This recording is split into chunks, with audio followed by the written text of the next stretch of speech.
Hi everyone, it's your boy Al, and as always, I hope you guys are doing good.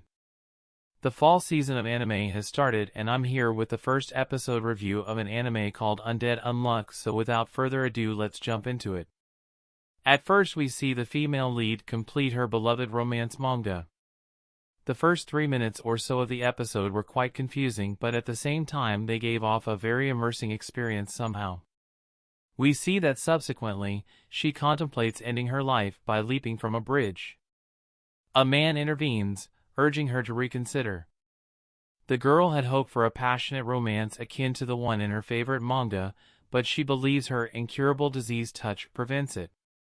She attempts to harm herself with a knife, but the man, intrigued by her powers, walks into it. This triggers her unluck ability, causing the man to fall in front of a train. Astonishingly, his head returns to the platform, and his body regenerates. The girl is bewildered. The man, now calling himself Undead, detains her, planning to ask her some questions.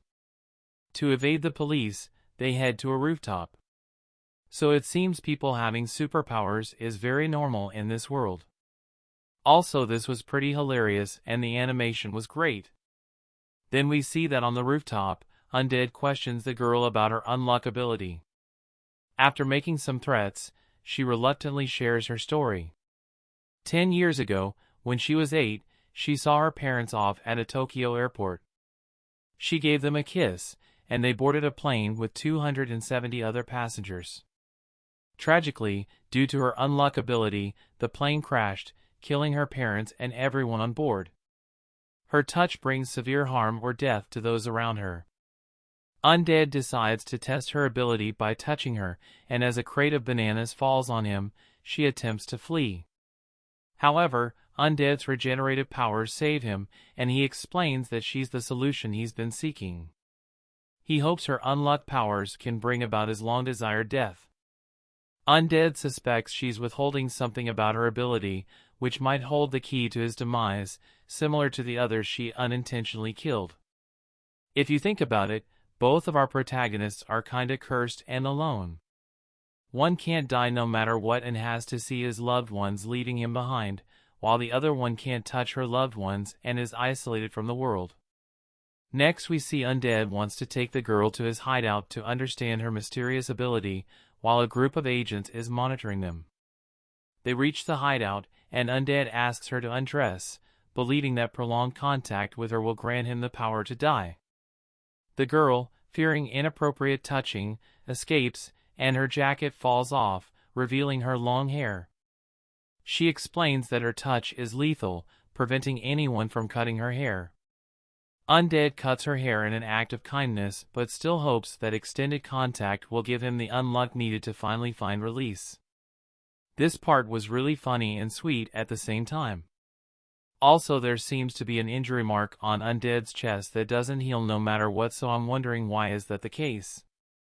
Moving on, we see that the agent who had been watching them earlier suddenly appears and decapitates Undead.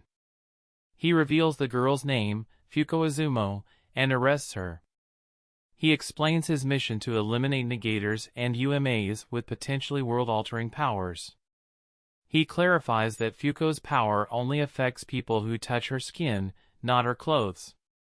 The agent believes Undead wanted to use Fuko's power to kill people, but Fuko reveals that Undead wanted her to use her power on him to end his life. Fuko thanks Undead for his compassion. A lightning bolt strikes one of the operatives carrying Undead's head, and they suspect Fuko's powers. Undead defeats the operatives, and a confrontation escalates. The agent threatens to harm Fuko, but she escapes his grip. She claims to know how to trigger the most potent stroke of unluck and kisses Undead's cheek. She escapes as a massive meteor crashes down, seemingly crushing Undead and the agent. It seems the superpowers are divided into two categories, one is called Negator and the other one is UMA. Also, it has been ages since I last saw such a cunning fodder character in anime. At the end we see that following these events, Fuko and Undead have a conversation. Undead mentions that he doesn't know his real name and suggests that Fuko calls him Undead. In response, Fuko gives him the name Andy. Fuko narrates that the two of them embark on a journey to find the ultimate death. I could be wrong, but I think the more Fuko loves a person, the more they will get hurt with Fuko's touch. Overall, it was a great first episode, and I definitely recommend you guys to give it a try. Anyways, thanks for watching, everyone. If you like my video and want to see me make more, then hit the like button and subscribe. If you want to say something, then leave a comment. You can also follow me on Twitter and Instagram or check out my Facebook page. Links are given in the description. Until then, see ya.